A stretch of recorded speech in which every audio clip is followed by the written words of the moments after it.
They're not New Year's resolutions, everyone, they're goals. It just happens that we're setting these goals for 2022, the new year. The reason I don't like calling them New Year's resolutions is because resolutions are often set out of guilt. Like, for example, you know you shouldn't have eaten too much chocolate orange over Christmas, so now you need to right the wrong to go on a diet. No. We don't want to taint our goals with self-loathing and guilt. We don't want them to be a constant reminder of what we perceive to be wrong with ourselves. We want our goals to have positive connotations. We want them to inspire and motivate us to get to where we want to be in life. And we want to use them as the motivation to get there. And so that's the secret of setting goals that you can stick to. So that's it, I've given it all away now, no need to carry on. No, I'm joking. If you want an easy, step-by-step process on how to set goals for the new year that you will actually achieve, then carry on watching. Hi everyone, I'm Caitlin and welcome to Twig. At Twig we discuss all things personal development, with videos to help you achieve more success but with less stress. I post 2 videos a week, one on Tuesdays to increase productivity and motivation, and one on Fridays that focuses on self-care and relaxation. So today we're chatting about goal setting for 2022. So I'll split this video up into 3 sections. So the first section is on actually setting the goals, the second section is on planning how you're going to achieve them, and the third section is on actually achieving them. I'm going to give you a lot of information here, so make sure you've got a notepad and pen and a coffee, and let's get started. So actually setting the goals. So the first tip, number 1, is set a big chunk of time aside. When I say a big chunk, I mean 1 to 2 hours to really give the goals the energy that they deserve. If you're rushing through it or just seeing your goal setting as a tick box exercise, then you're not going to stick to it. It's going to be a waste of time. Christmas is a great time for this because a lot of people tend to have a bit more extra time to set aside to sit down to do these types of things. Whereas in the rest of the year, things get busy and it just doesn't get done. So that's why, even though I'm not a fan of New Year's resolutions, I do think that setting goals at the end of a year is a great place to start. So that was number 1. Make sure you set aside enough time to really give the goals the energy that they deserve. So step 2 for setting achievable goals. Address your mindset. So before you set the goals, review your own mindset. Do a bit of inward reflection. Do you have a fixed mindset or do you have a growth mindset? If you don't know what either of those phrases mean, then make sure you subscribe because I'm going to be releasing a video on fixed and growth mindsets very soon. But for now, here's a quick whistle stop tour. So a fixed mindset in this instance would be if you truly believe that you can't achieve great things, that you can't achieve the goals that you set for yourself, and that people that do achieve great things and get great achievements, it's because they made a different stuff or they've had more privilege in life that you just don't have. Whereas people with a growth mindset acknowledge the current position that they're in and accept it, and rather than seeing it as a complete barrier to get to where they want to be, they just see it as an obstacle. So something that they need to strategize to move around, but they can still get to their goals, they can still achieve their goals. So when you're setting your goals, make sure you're channeling a growth mindset. You need to truly believe that you can meet those goals, because if you don't believe that those goals are achievable, you'll just give up. You can achieve whatever you want to achieve in life. You really can. All you need to do is put the work in and truly believe it. And once you've addressed your mindset and you've got into that place of, I know I can do this, you're in a great position to start setting your goals. So number 3, only set goals that you truly care about. You'll have heard so many times that consistency is key and that willpower alone won't get you where you need to be. So you need something else. You need some other reason to get you out of bed every morning to carry on working towards your goals when you really don't feel like getting up. And that's actually caring about the goals that you've set. Your goals have to be goals that you want. It can't be what your parents want. It can't be what society wants. It's got to be what you truly want. And so if you've got to do a bit of work before this to figure out what it is that you really want in life, then put that work in too. Just sit down and make a list of things that you want out of life. That you want. No one else. You. Because this is your life. If you're not completely invested in the process of achieving your goals, then you just won't put the work in to get there. So just make sure that whatever goals you set is because you truly want it. Number 4, think about each area of your life. Which areas have the most potential for development? Which areas do you really want to improve? Is it work, finance, relationships, hobbies? Think of 1 or 2 goals, for each area in your life, but focus on the priorities. The last thing you want to do is set loads of goals and spread yourself too thinly, do loads of work on everything but achieve nothing. So I'd say in total 5 main goals maximum. Spread them across the areas of your life that you want to improve the most, and those goals will probably give rise to smaller intermediary goals, but we'll talk a bit more about that in a second. Number 5, think smart. So you might already have heard of SMART goals. They're pretty well known, it's quite popular, lots of workplaces use them to set goals. But if you don't know, SMART stands for specific, measurable, achievable, realistic, and they need to be bound by a time frame. So time frame is for T. So let's chat about each of those. So specific, the goals that you set cannot be ambiguous. For example, I want to be successful. That's not particularly helpful as a goal, because what does successful even mean? For me, being successful could be getting Spud to listen to me when I tell to stop barking when the postman comes, or finishing my to-do list for the day. Your goals need to really narrow in on what it is that you want to achieve in what area of your life. So instead of saying, I want to be more successful,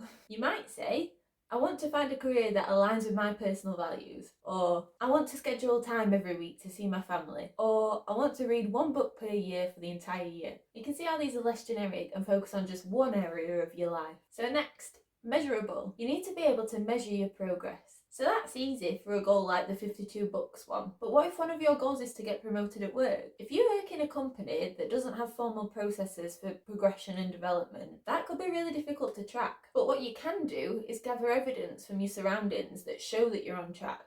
So for example, that could be good feedback from your boss, or taking on a new responsibility that will help you argue your case when it comes to asking for the promotion. If a goal doesn't appear measurable to begin with, then see if you can make your own measurement system to fit it. Let me know in the comments if you need any help with this bit. Next, achievable. This one's pretty self-explanatory. There's a difference between setting a stretching goal, for example to read 52 books in 1 year, or setting yourself a goal to read 500 books in 1 year. You need to be reading 1.4 books a day to be able to achieve that goal, and for most people that's just not doable, unless it's like Mr. Men books. So just take a common sense approach to goal setting. Next, realistic. So similar to the last one, you wouldn't set yourself a goal to replace the Queen as monarch, unless you're Prince Charles, but we'll leave that out. So think big with your goals, but stay realistic. And the last one's time frame. So you need to set a target date for your goals, otherwise they could just go on forever. In this instance, the time frame's 12 months.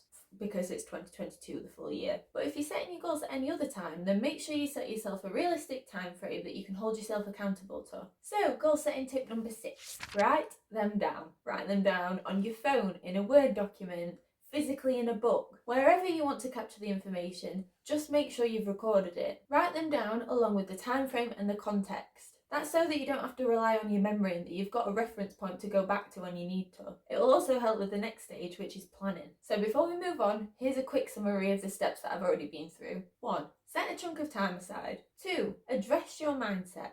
3. Only set goals that you really care about. 4. Consider each area of your life. 5. Think smart.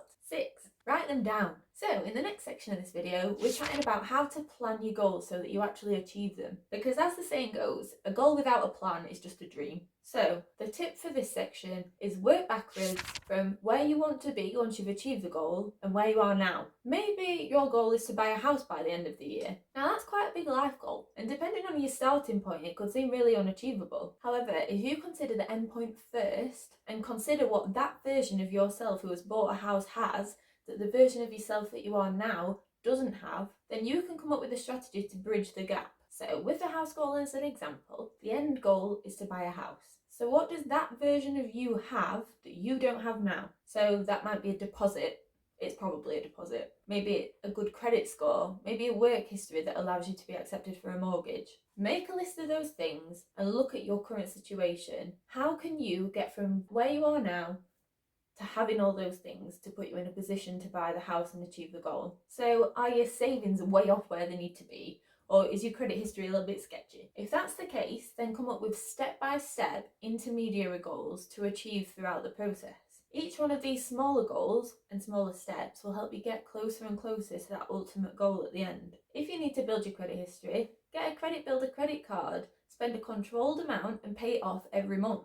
Small disclaimer, this is not financial advice. What about your savings? How much do you need to be able to afford the deposit? And how much do you have now? Whatever that figure is, divide it into 12, and that's how much you need to save every month to get to the point where you've got the full deposit. If that number seems completely unachievable, then think about the different ways that you can make it achievable. You either have to increase your income or lower your expenditure. So review whether there's ways that you can make more money, either by starting a side hustle, asking for a promotion at work if you deserve one, of course, changing roles, changing companies, and then look at your spending. Are you spending £5 a day on coffee? Are you going for a meal deal every day at dinner time when actually you could probably just make your sandwich at home and take it to work? Small changes make big results.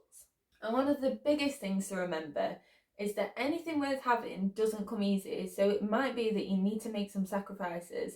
So for the house example, if you're in a position where you're lucky enough to be able to have the option to move back in with your parents to save money on rent, maybe that's a sacrifice worth taking if it means that you're going to be able to reach your goal at the end of the year. Just look at the bigger picture and understand that the journey isn't always an easy one, but that's what makes it worth it in the end. So a little bonus tip is to just come up with some actions that you can start on straight away.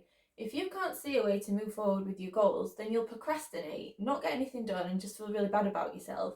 So come up with 2 or 3 actionable points to get started on right now that can help you start to make progress towards that goal. Because once the ball's rolling, it'll just keep going. So that was the planning section. Make sure you really give that section a lot of time and effort. Because like I said, plans are so important with goals. If you don't have your plan set and it's not a workable, actionable plan, then you're not going to achieve your goals. Each step in this process is so important.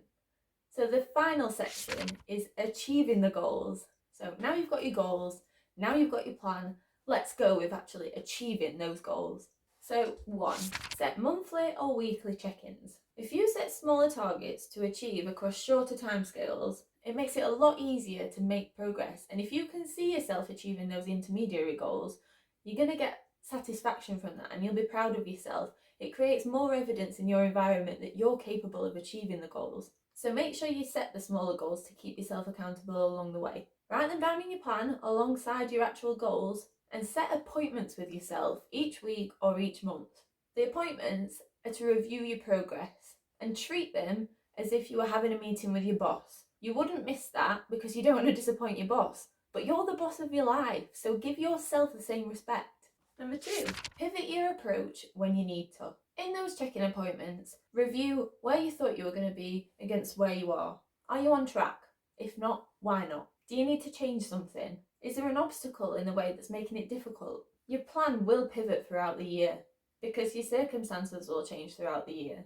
The thing that we need to avoid is becoming stagnant and continuing down one road even though you know it's not getting you to where you want to be against your goals. Just be honest with yourself in these sessions and decide to make the changes that will help you stay on track.